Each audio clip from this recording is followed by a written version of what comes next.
欢迎来到慧命书院，我是今天的主持人林静。那今天呢，我们会继续有请我们的郑志明教授呢，给大家做疑难的解惑。因为呢，我今天我是90后的哈，那我想要请教一下郑教授一些有关于90后年轻人可能会比较关注的一些问题，有关于灵修上面的一些想法。这个样子。主持人好各位观众大家好。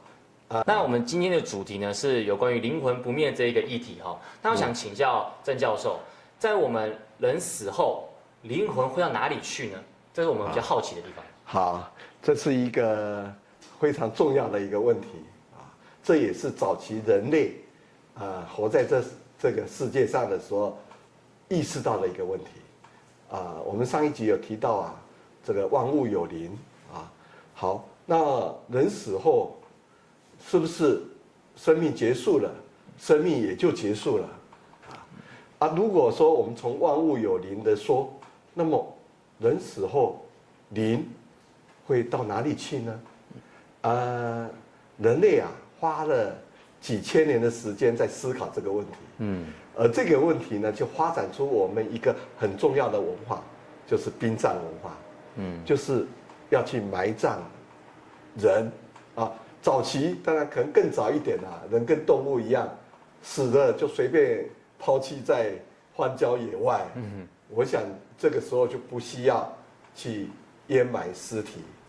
而为什么人会有掩埋尸体这样的一种殡葬的行为从这也可以了解到，殡葬是一种非常古老的文化，而这个古老的文化其实就跟人对灵性的理解，以及安顿这个肉身，还有安顿灵魂的各种具体的做法。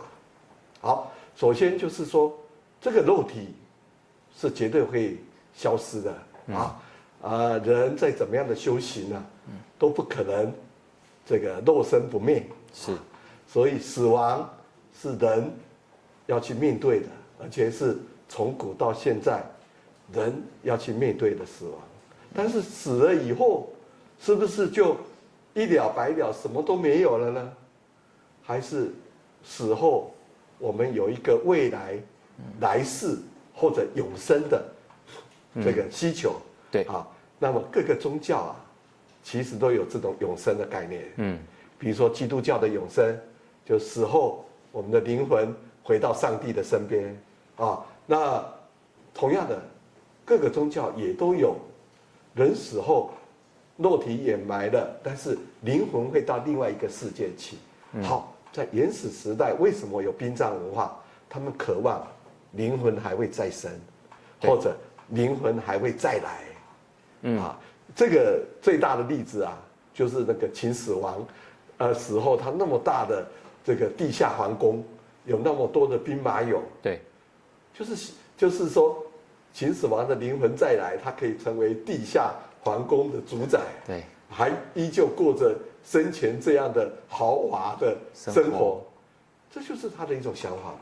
没错所以灵魂死后，灵魂是不朽的所以这里有一个很重要的概念，就是在远古时代，人类就形成了一个概念，就是灵魂不朽，或者叫做灵魂不灭。灵魂不朽，灵魂不灭，就是期待着我们的灵魂就是一种永恒的生命。所以这时候我们的生命观就有两种，一种是有限的生命，有限的生命我们称之为肉身，那么无限的生命我们就称之为灵或者灵魂当然后代我们传统文化称之为灵性，也有人称之为心，或者称之为心灵。那就是说我们有两种生命，一种有形的生命，一种无形的生命。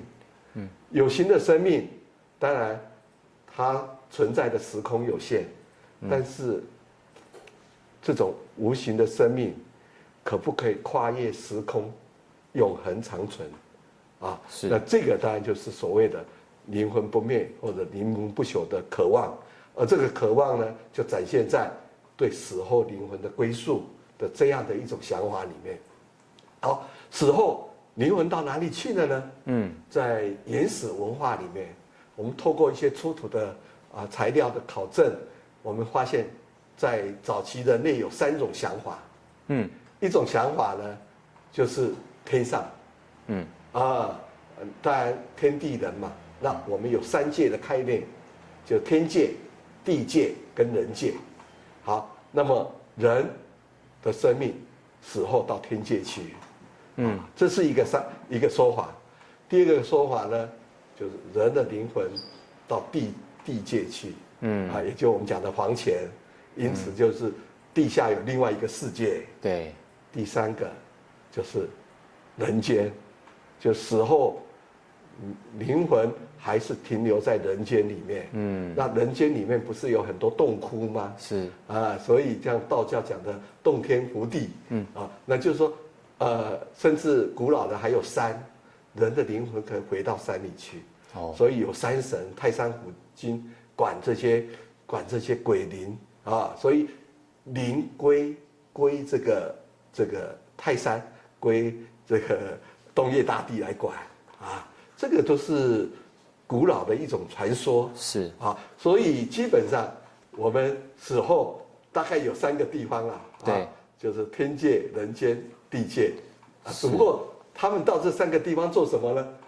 可能有人就假想着，可能还是过着跟人间一样的生活吧。对那这个时候就开始人有着，就是说死后人的灵魂，活着是人灵嘛，死后就叫做鬼灵。那是不是还有另外一种形态？我们上一节有讲到万物有灵，就是天地有灵。那天有天神，地有地神。那么人灵是不是也可以分成神灵？所以因此是不是就是说，人的灵性活着的时候是人灵，死后是鬼灵、神灵？那当然后来就是说，当然我们希望的都是希望成神嘛。对。但是人都有鬼神之性，所以上天下地，可能灵性就分2个地方去了。明白老师的意思。那老师想问一下，那像你刚刚提到的，就是天界、地界、人界嘛。那要怎么知道，或者说我们一般都想要去天界？对。去地界跟去天界有什么区别吗？好，去地界就真的就是不好吗？好，这个就是我接着要说的，而且我们要先谈我们古老社会其实没有灵魂这个词。我们称之为叫魂魄。这个魂魄记载在一些古书里面像《左传》《国语》这一类的。这个也可以说是传统古老对生命灵性的理解。也就是人的生命有2种因素，一种是魂，一种是魄。魂从哪里来？魂从天气来的，就是天的气化作用形成了人的精神体，还有人的魄是从大地来的。大地的气化作用形成人的魄所以而这个魂跟魄来相继，就形成了人。所以人的生命来自于魂跟魄也就是来自于天气跟地气。所以人也就是天地气化的精华之物。所以早期认为人是天地中最灵的其实也可以说是最伟大的因为我们拥有着天地的精华。好，死后呢，人的魂魄到哪里去的？死后魂归之于天为神，魄归之于地为鬼。所以人死后生命有2种形态，一种是魂回到天上去，就成为了神；一种是魄回到地下去，就成为鬼。所以人活着有魂魄，死后有鬼神。所以鬼神其实是人性中的2个特质。怎么样才会去成神怎么样才会去成鬼呢？古书里面有讲，魂强者为神，魄强者为鬼。原来是这样的。什么叫魂强者呢？魂强者就是你活着的时候，你经常用你的精神去过生活。什么叫做精神的生活？那就追求你的灵性，追求你的生命的道德德性。就是说你活着你很有精神的作用，这个叫做魂强者。那魂强者死后就成为神了。那什么是破强者呢？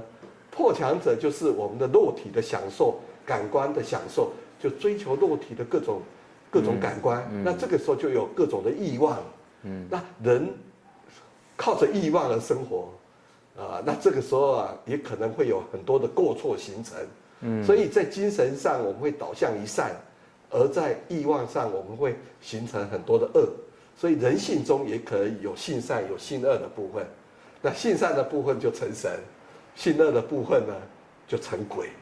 那大部分的人啊，如果没有好好的去修行，去提升自己生命的魂的能量，那只活在自己的欲望生活，想过什么日子就过什么日子，然后追求自己的各种喜怒哀乐的享受，那死后一定成为鬼嘛。所以成为鬼的多，成为神的少，这也是必然的嘛。所以回过头来就是说，因为人死后有神的归宿，有鬼的归宿。这时候回过头来就是我们活着的时候，我们自己来决定，我们是要回到神的世界去，还是要回到鬼的世界去。好，这个神鬼之派就含藏着我们生命存有的善恶之别。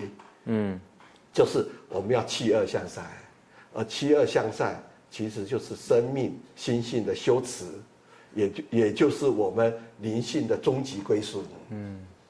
明白了。那老师，这个轮回是有的嘛？因为很多人会想到，就是到底我做很多善事，那他们说，哎，我可以投胎，然后到比较好的这个来世。这个轮回的部分到底是什么样子的？好，你这个问题非常好啊。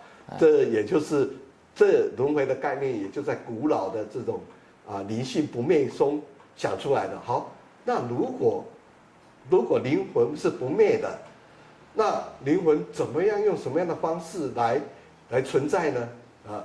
当然我们古代也有假想着，灵魂还会再来的时候，可能会依附在万物身上，比如说依附在动物上，所以灵来的时候就转换成动物。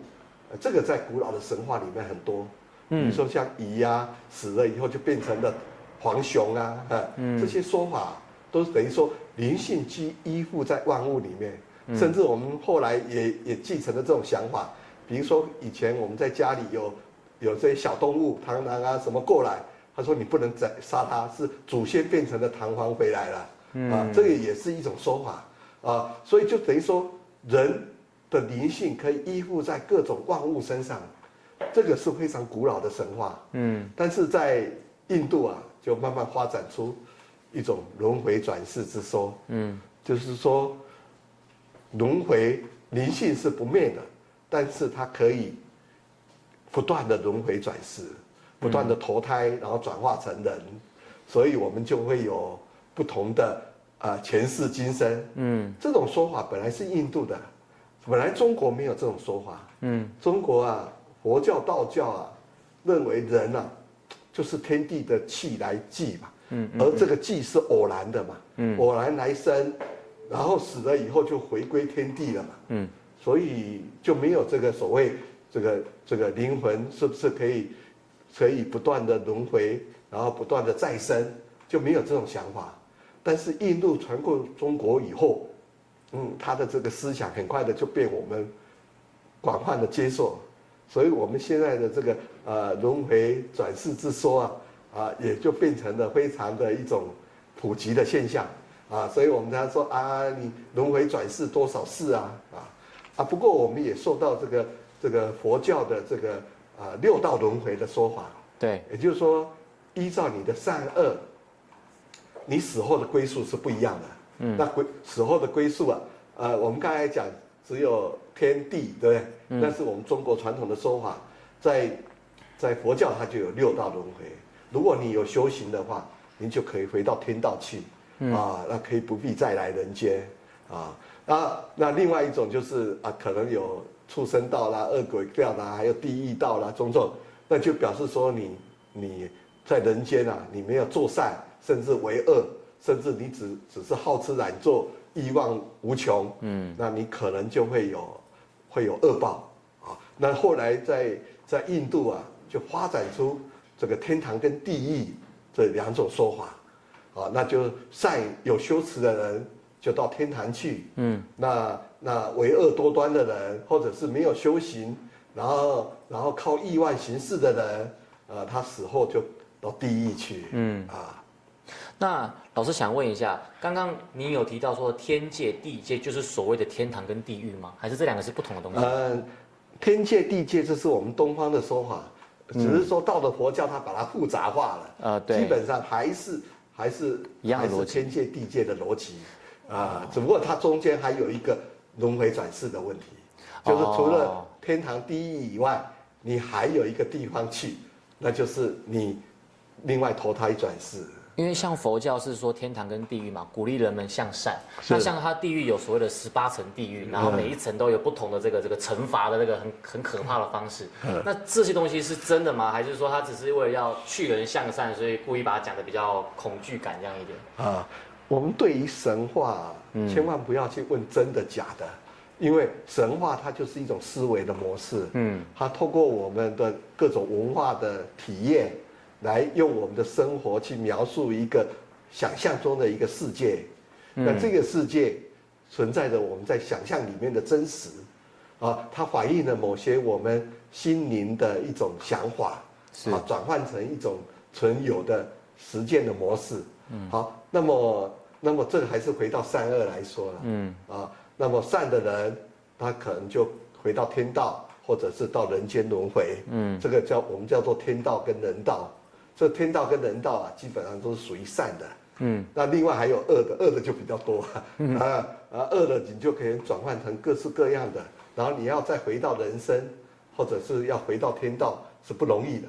那这里面就含藏的就是你要在世上你要去看清楚你人的生命的本性，这种生命的本性当然中国有两种说法，就孟子的性善说，或者是荀子的性恶说。对，但是更有人说法是人同时有性善有性恶。对，但是你要从性恶转向性善，那要透过教育，还要透过你的各种道德修持，你就必须说，你活着的时候，你就要去解决你死后的问题。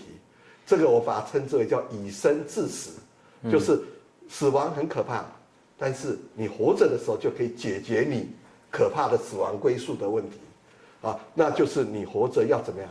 要把你的恶转向为善，不过这样的努力可能有时候不够有时候我们会努力不足，那怎么办？那这中间可能就还会有一些中途站，这就形成了佛教所谓的净土，那净土也就是说，你可能可以那这个净土也可以就是天道，就是你可以离开人道，人道就是要轮回嘛。那你可以离开人道，你可以到天道去，但是天道的话，并不表示你修行足够，或许你可能再回到透过轮回，再透过人这个身体，再继续的修持。那所以在佛教讲人生难得，人有这个身体是很难得的，因为有了这个身体以后，你才有修道的可能，你才能够转换成一个无限超越的可能。甚至佛教有人修的很多了，只差一世，这个我们称为一来果，就是我最后一次要来人间成佛，我就不再来了。所以佛教虽然讲轮回，其实它真正的目的是要了断轮回，解脱轮回。所以佛教认为轮回依旧是苦，我们只有超越了苦，我们才能够回到那个成佛的那个终极的善。明白了。那老师，我想请教一下，其实像我自己在领修，我也是刚修行大概3年的时间那我在修行这个过程当中呢，我的运气是越来越好。可是其实我还蛮疑惑的，就是为什么我修行起来之后，运气是越好呢？而不是说可能我会需要很吭哧很痛苦的去做这个事情。我蛮好奇的，为什么是运气变好，不是运气变不好？这个还是跟刚才的说法有关。那中国虽然没有因果报应，但中国有所谓的善恶报应，善有善报，恶有恶报，不是不报，是时间未到。那么同样的，修行的本身，当你在向善的时候，那可能就有着现世报，就会让你各种因缘种种转好所以我们有来世报，有现世报。那么来世报的话，就可能涉及到所谓几世因果然后业力流转。所以有时候我们这一生我们就会有很多的这种不顺种种。那有些人尤其在民间的这些宗教的修行单位他可能就会把它诉诸于你上一世的各种因缘状况然后告诉你可能你今天的不顺是因为你要还上辈子的债对，那这也就是一种也是人间的一种神话的解释透过我们可以理解的语言，而这种语言来讲，透过这种因果报应，我们也可以让我们止恶向善对自己有不断的警惕，知道恶是不能随便乱做的不只是来世可能会有恶报，这一世也可能会有恶报，甚至现世报所以这个就是一种对我们行为的一种警惕好，那么同样的，我们回到佛教的这种因果报应来说，人来到人间，可能因为你的这个先天因缘的不同，或者你先天修行的这个境界不同，所以你们来到人间，可能每个人的因缘也不同当然我们才说了，人我们虽然是公平的，但是人怎么样？人常常会有很多各种不幸甚至是不公平的比如说你出生在有钱人家，比如说王永庆家，跟出生在贫穷之家，这就不平等了。对，但是生命的本质是平等的，但是生命的现象可能就有幸跟不幸，而这个不幸，我们就可以用那个累世的因果来说那当然你的这一世的种种状况，可能跟你上一世的修行有关。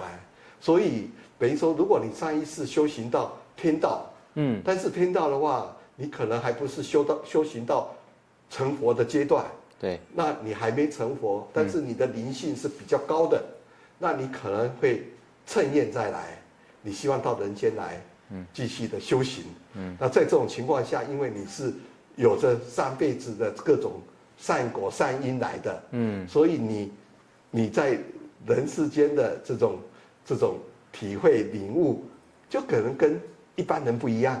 对，好，那么同样的，如果你来到人间以后，你领悟到、体验到，你非修行不可，那这是一种善知识这是一种善因缘这个在佛教里面就讲得闻佛法。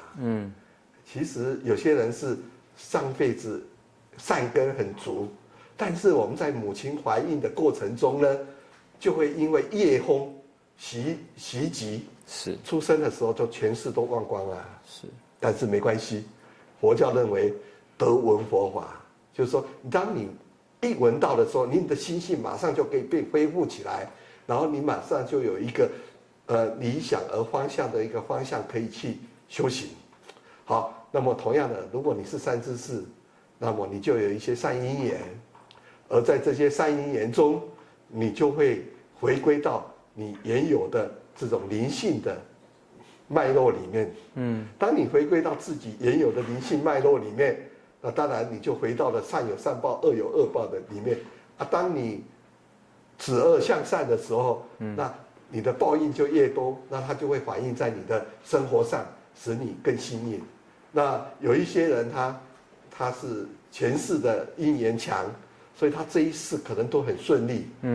那有些人可能他也因为前世的因缘强，所以他有幸的去领悟到生命的一个终极归宿的修行法门，而有了这个修行法门以后，他也可能改变了他现实的生活。明白了。那老师想请教一下，像灵修的过程当中，有一个很重要的这个过程是摄因果。那为什么需要摄因果呢？那摄因果会有什么样的这个重要性、价值、地位是什么？摄因果其实在道教、佛教里面就是讲冤亲债主冤亲债主。这个就是所谓的有形跟无形的一些问题啊。当然，这也就涉及到神话。我们对于我们的因果，我们当相信各种宗教的神话的时候，我们就去相信人在出生的时候就可能有各种业力的报应，然后就累积了各式各样的因果。所以你今天你遇到的各式各样的状况，你都可以回到因果来讲啊，这都是因果造成的。那这个在佛教、道教里面就有所谓的冤亲债主。那冤亲债主啊，是说我们过去累世，我们可能会得罪很多人，或者我们做了一些恶，伤害了某些人。那这些人可能跨越时空来你这一世里面来相讨。那这个当然是各个宗教的神话了。但是这些神话我刚才讲，不要去问它真假，而在问它所带来的对我们个人的影响啊。那当我们面对了这些有形无形的各种形态的时候，那么我们用什么方式去化解？那么在佛教、道教里面比较强调就是仪式，就是你能不能做功德还向给他们？对。还有最好的方式就是你能不能透过你个人的修行，以你个人的修行的功德来回向给这些冤亲债主。所以常常是一人修行，还有我们的所有的祖先也跟着得道升天，还有所有的冤亲债主也因为你的修行而得到解脱。这个其实就是宗教修行的最大的魅力。所以我们来到人间，其实简单的讲，我们应该都是为了修行而来的，只不过各自有不同的因缘，在修行的道路上，各自的因缘不同，成就的这种状况也不一样啊。不过在这个因缘上，在这个修行的路上，其实大家应该都是一致的。这样我明白了。那老师，像我们在修行的时候会要打坐，那像打坐的话，刚打坐的时候，像我刚开始的时候也是坐不太住。那老师，你有什么方法可以建议给新手修行的人，要怎么样打坐可以坐得比较住之类的？好，佛教啊，佛教讲这个其实修行的法门有84000法。84000的意思就是说，很多人84000人，每个人都有每个人的自己的方法。所以修行的方法并不是唯一的。当然，因为佛教、道教比较强调的就是我们希望能够身心的和谐。那身心和谐我们可以透过这个打坐的方式来达到一个和谐的状态。但是达到和谐的状态不一定要透过打坐，我们也可以用各式各样的方法，让我们的身心的灵性可以合一。那这个身心灵性的合一是很重要的。对。但是其实我们的肉体，因为我们的欲望很多，其实我们的灵性往往飘到我们的身体以外，搞不好跑到9重天去了。所以你任何的修行方法，第一个就是要先把你的灵性生命拉回到你的肉体来。那这个拉回当然很难的，你在打坐的时候一定有很多的妄思杂念。你要真正的回到身心的平衡，那么有很多的方法是可以来达到这样的一个目的的。好，那我们很谢谢这个郑教授今天给大家的这个分享因为今天灵魂不灭有很多的这个细节，让我们更了解灵修的有关于灵魂的一些知识跟内容那真的很感谢老师今天的分享，这样那也希望各位观众呢，在这次节目当中有学到很多这方面的这个内容。那我们下一期见，拜拜。